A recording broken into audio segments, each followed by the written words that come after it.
The government encouraged the manufacture and importation of military firearms for the criminals to use.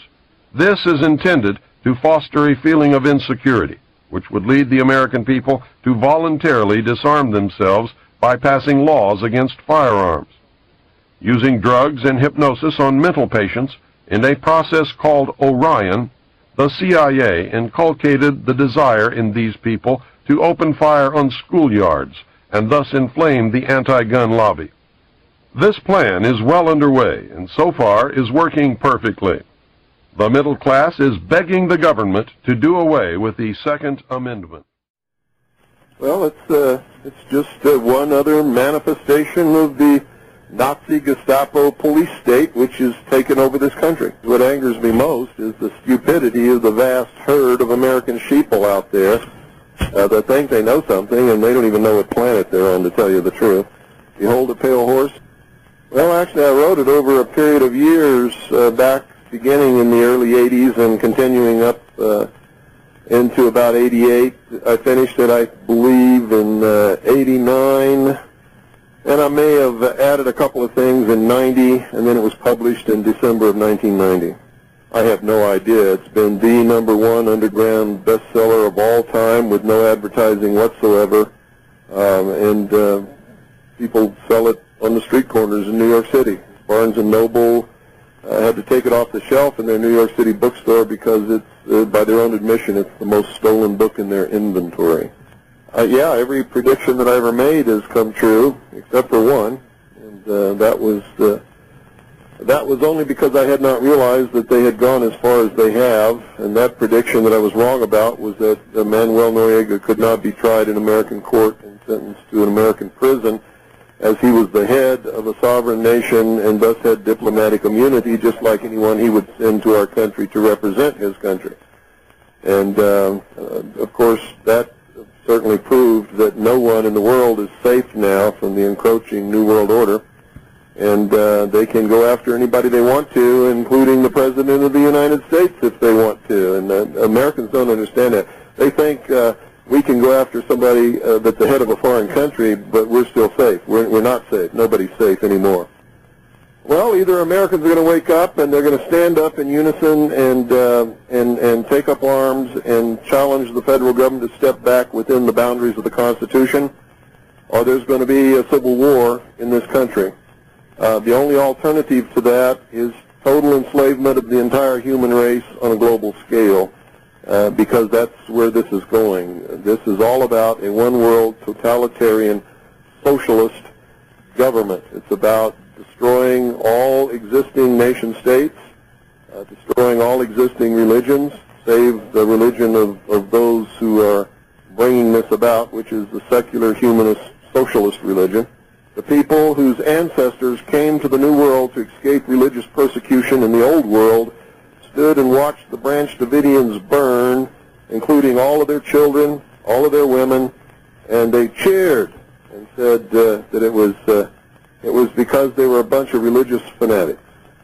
I heard Christians say that. I heard Orthodox Jews say that. I heard Baptists say it. I heard Catholics say it.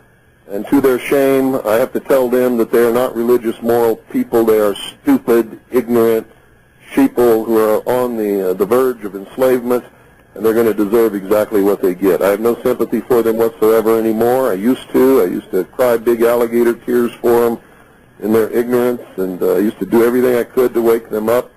I've drawn my line in the sand, and I'm going to do what's right by God, and I don't give a damn who cares or who likes it or who doesn't, even if it means I have to die on my doorstep. Not only will I not come in, but if the Civil War has to start right here, it will. I am not a tax fraud or a tax cheat. I pay all legal, lawful, and constitutional taxes which I am required to pay.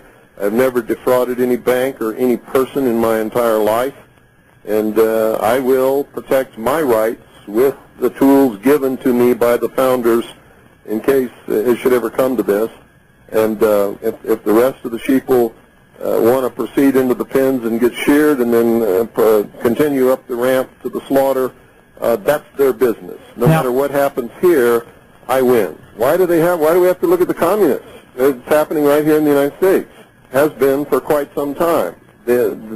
the only ones that have reached the public eye are the Weaver family and the Branch Davidians in Waco, Texas. But it's happened on a large scale all across this country, in every state. It usually is contained at the local level. And one of the indications that you will know that I'm right is that you haven't seen what's happening here on any of the major news networks, and you're not going to, because I've taken a stance documented in the law. I've posted it on my web page. I have stated that I am a portion of the unorganized militia of the state of Arizona in the United States of America for many years, and that my stance is well-grounded. I'm right. I have a right to do what I'm doing, and anybody that comes up here and tries to encroach upon my rights or take away the protection of the Constitution from me and my family is going to get a bullet. But the truth is, the policeman came right out of the community where the sheeple live. Why would anybody think that they're going to be any smarter than the rest of the animals out there? Well, it's absolutely true. He is a big exception. There are only about 3 sheriffs in the entire country who know what their authority is and have the guts to take a stand. This is the only police chief that I've ever heard of who's taken the proper stand. So if you want to know if they're going to go along with it, yeah, they'll go along with it to get their little paycheck. See, they've sold their country out for what, $20,000 a year, $30,000 a year? That's pretty cheap, isn't it? And for maybe they'll get a retirement check in 20 or 30 years. So they sold their whole country out. They sold their children's future. They sold their grandchildren's future and their great-grandchildren whom they haven't even seen yet. Well, in the first place, you're wrong in your premise. They don't think at all. That's why commercials are 30 seconds long. That is the attention span of the average American sheeple. They can't think beyond 30 seconds.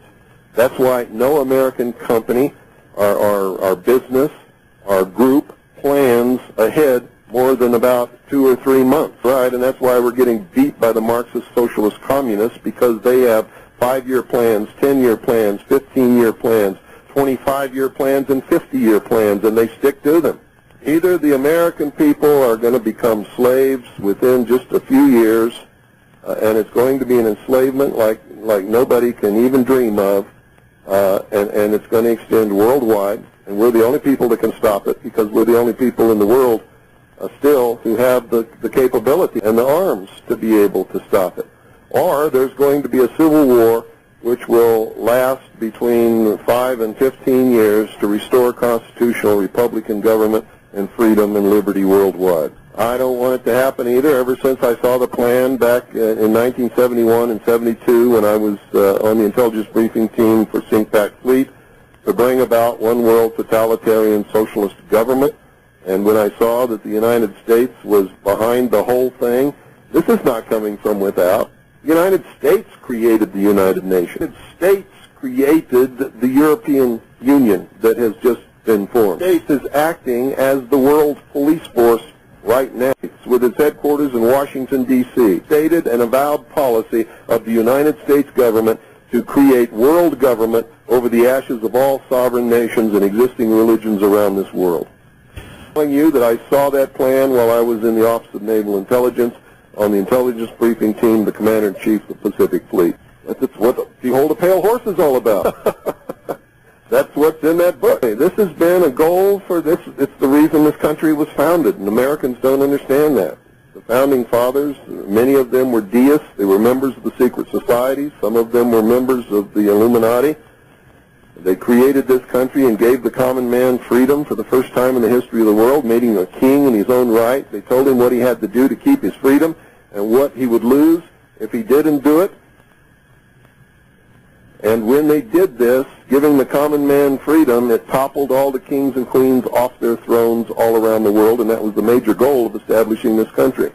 If the common man could have been vigilant and maintained his freedom and not given in to the I want, and I deserve, and you got to feed me, and you got to do this, and you got to take care of me, and change my diaper, and wipe my butt, and get me a job, and entertain me, and all that kind of stuff, which always leads back into what they call democracy, which always leads into socialism, which end goal stated by Marx and Lenin is communism. Democracy is absolutely indispensable to socialism. Oh, it shocked the hell out of me, but they thought I was one of them. It was an accident that I got in there. I'd been a member of the Demolay Society when I was 13 years old, only attended 3 meetings, and then my father was transferred to Japan.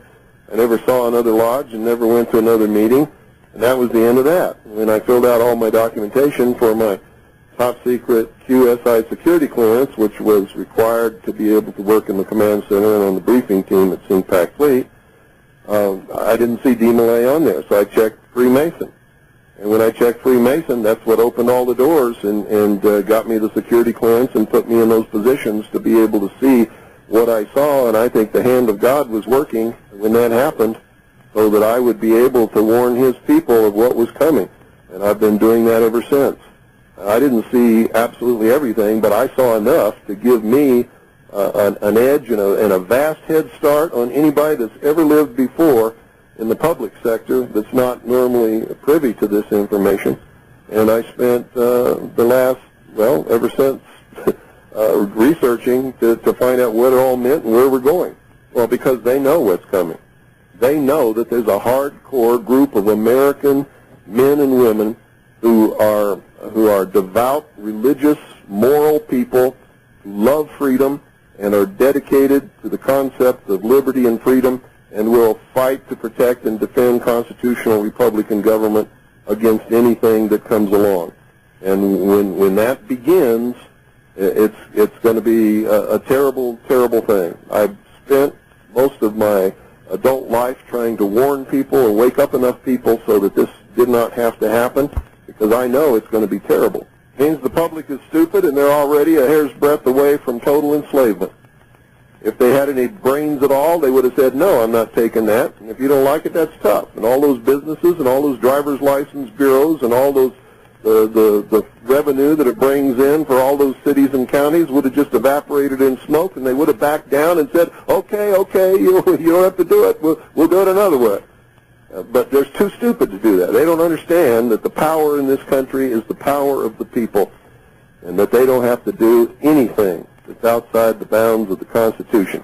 And the government can be held within the bounds, the restraints that the Constitution put upon it, that our founding fathers created so that the American people could never be enslaved. That yes. Nobody could come and invade this country and enslave the American people. The only way it could be done is from within if the American people allowed it to be done. Well, let me give you a vision of the future. There will be no money.